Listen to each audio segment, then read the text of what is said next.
podcast Info Sehat Ungaran. Halo Sobat CKN, gimana nih kabarnya?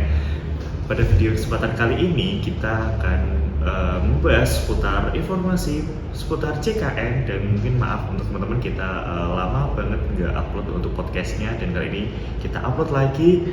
Pada video kali ini kita akan membahas tema untuk proses persalinan atau lahiran bisa nggak sih ditanggung oleh BPJS Kesehatan, dan mungkin bisa nggak ya untuk proses persalinan itu tanpa harus FKRTL.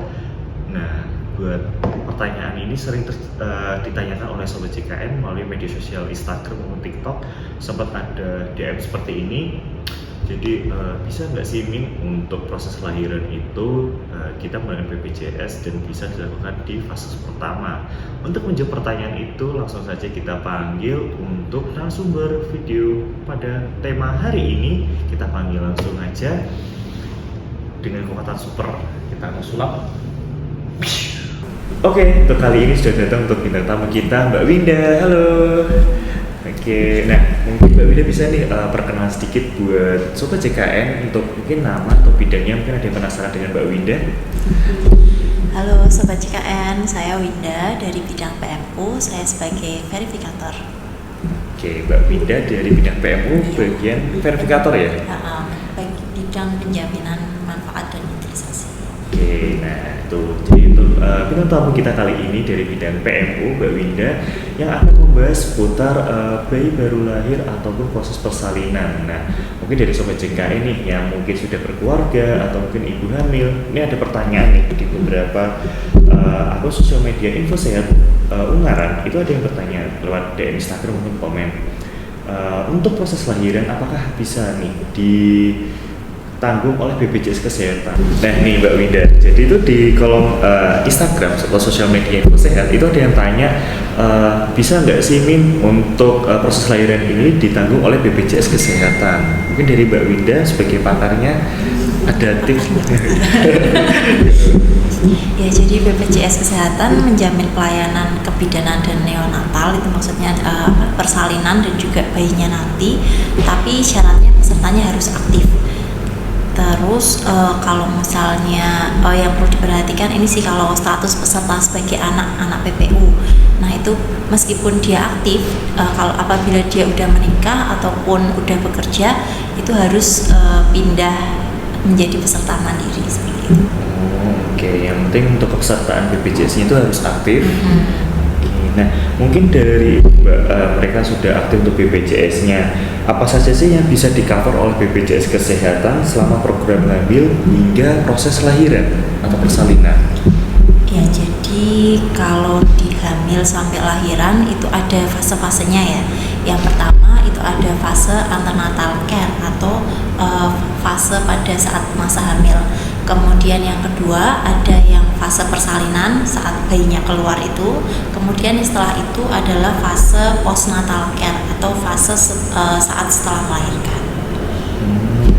Oke. Nah, dalam proses persalinan itu ya, kadang tuh ada untuk proses persalinan atau lahiran itu lancar. Nah, ada juga ini kemungkinan untuk sesar. Nah, dari sesar itu kan untuk biayanya yang Sobat tahu ya, ini kan biayanya cukup lumayan ya buat untuk mandiri. Nah, semisal itu untuk ibu hamil dan dipaksakan untuk sesar, apakah bisa di-cover oleh BPJS Kesehatan?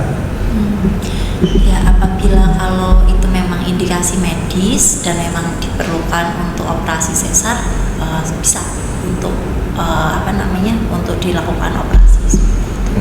Jadi untuk operasi sesar itu juga ditanggung ya BPJS tanpa kita ngeluarin biaya spesial pun atau tambahan seperti itu? Ya, selama sesuai prosedur dan selama indikasi medis, tentunya sesuai dengan dokternya ya, indikasi medisnya itu bisa ditanggung oleh BPJS Kesehatan.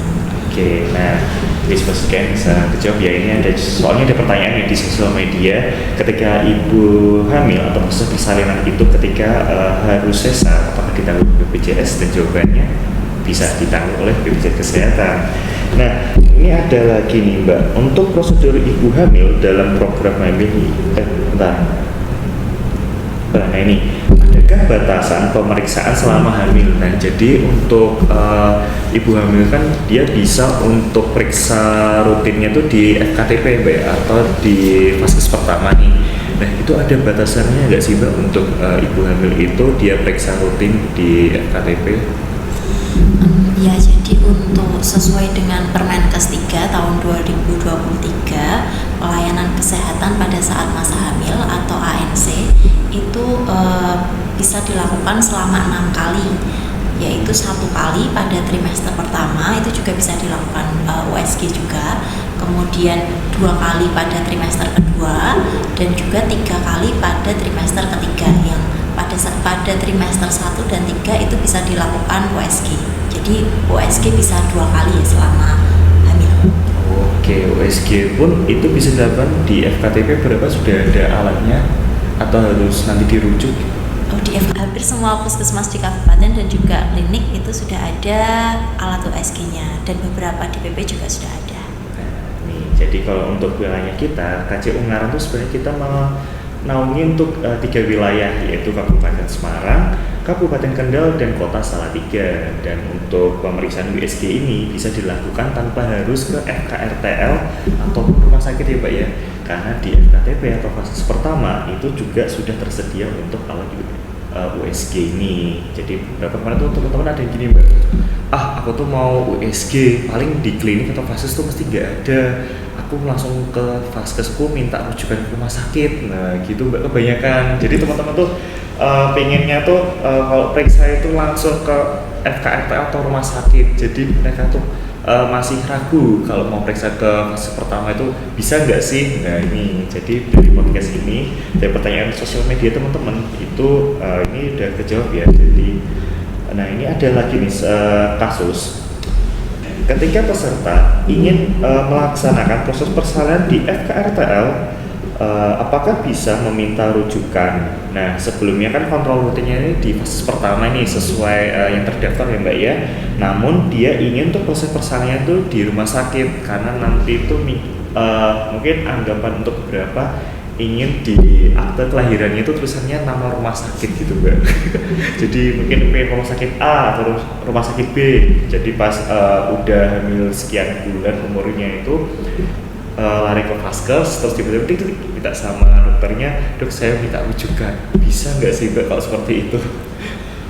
Kembali lagi ya, kalau rujukan itu dibuat berdasarkan kebutuhan pasien, bukan keinginan pasien. Jadi kalau misalnya tidak ada indikasi medis, ibu hamilnya sehat-sehat saja, nggak ada kegawatan, sebaiknya persalinan tetap di FKTP. Oke. Ya.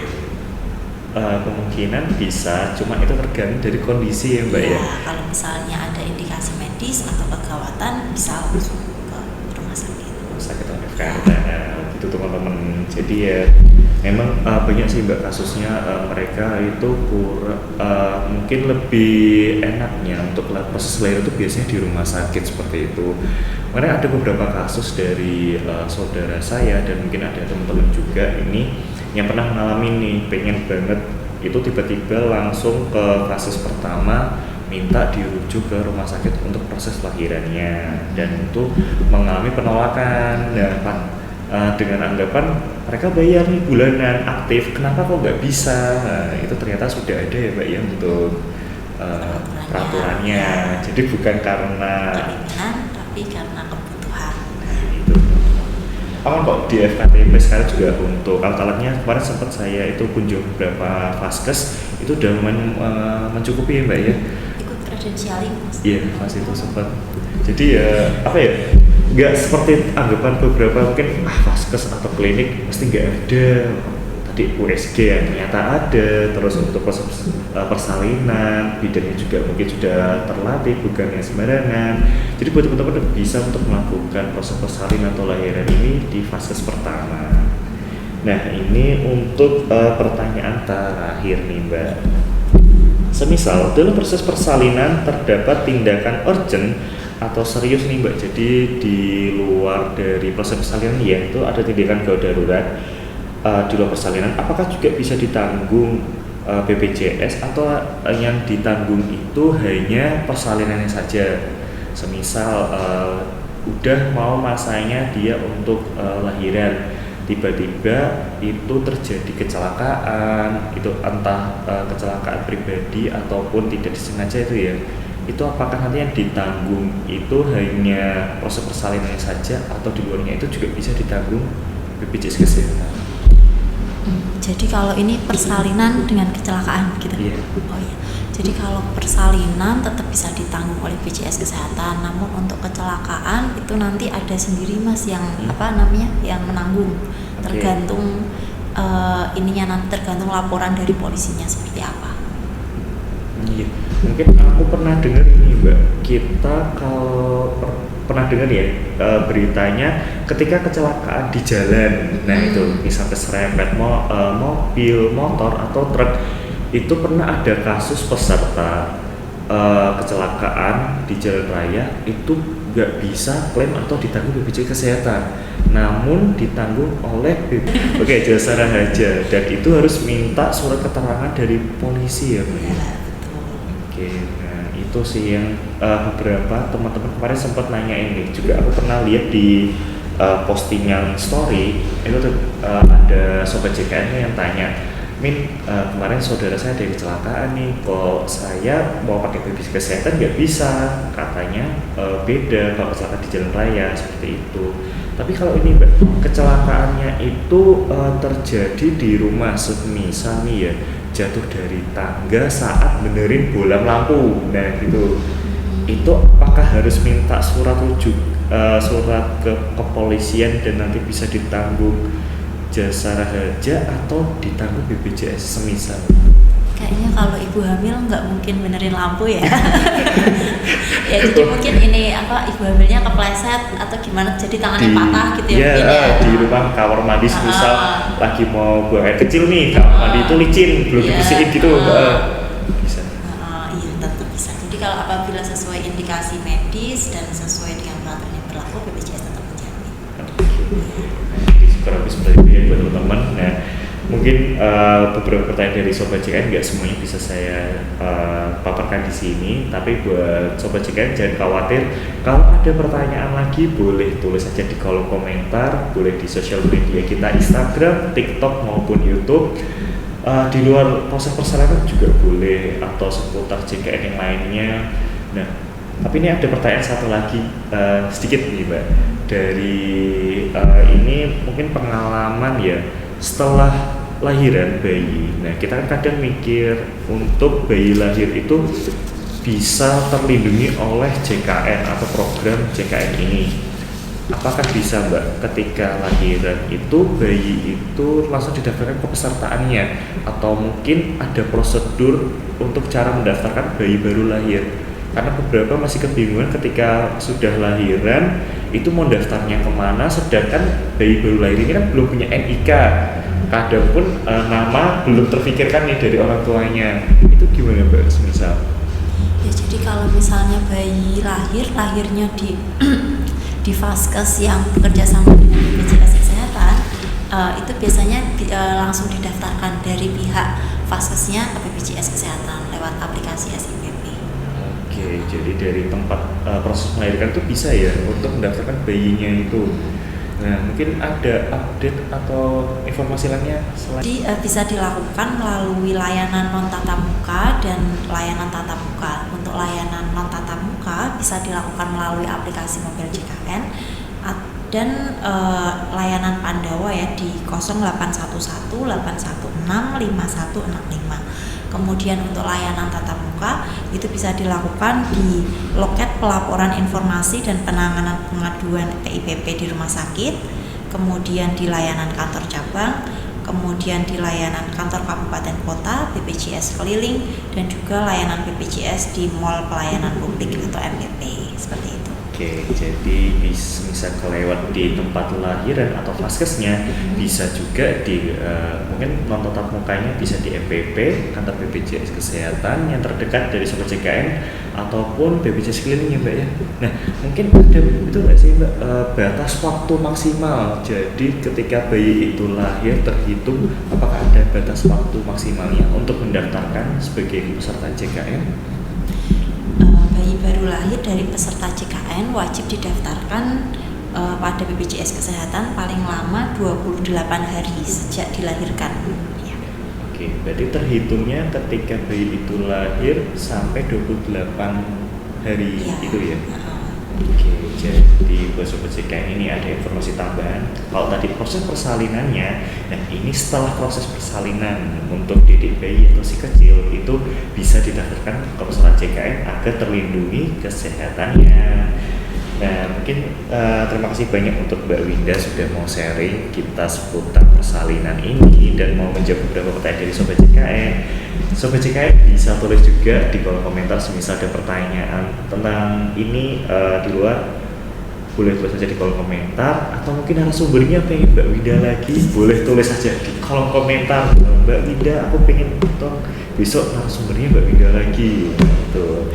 Dan buat teman-teman jangan lupa like, share, dan di subscribe untuk channel YouTube Info Sehat Ungaran. Jangan lupa follow Instagram dan TikTok kita sama juga namanya untuk Info Sehat Ungaran. Kita sering update untuk edukasi program JKN dan update seputar edukasi lainnya. Dan saya Dimas dan Mbak Winda. Ya, kami pamit undur diri. See you to next podcast lainnya and bye. Dah.